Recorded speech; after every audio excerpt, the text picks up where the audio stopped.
চিঠিপত্র আমাদেরকে লিখতে হচ্ছে, প্রধান উপদেষ্টা বরাবরেও লিখব, এবং আমি নিজেও কথা বলেছি জয়েন্ট সেক্রেটারি আপনার নিরাপত্তার ক্ষতকে নিরাময় করবার চেষ্টা করব। যখন আমাদের কাজ শেষ হয়ে যাবে তখন যেন এই প্রশ্ন না ওঠে যে আমরা আমাদের কাজ সম্পন্ন করতে পারিনি। কাজে সেই বিষয়টা সম্বন্ধে আমরা সবসময় সজাগ থাকি।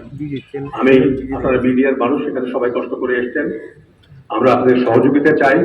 একটা অনুরোধ করতে চাই, আপনারা আমাদের বক্তব্য ইন্টারপ্রেট করবার সময় ইতিবাচক ভাবে করবেন, কোনো নেতিবাচক ভাবে যেন এটা না হয়, কেননা এতে জাতীয় উদ্দেশ্য, জাতির যে উদ্দেশ্য সেটা ব্যাহত হবার সম্ভাবনা থাকবে। এটা আমাদের প্রথম মিটিং, আজকে আমরা পরিচিত হলাম, আমরা কিভাবে অগ্রসর হব। কিছু চিঠিপত্র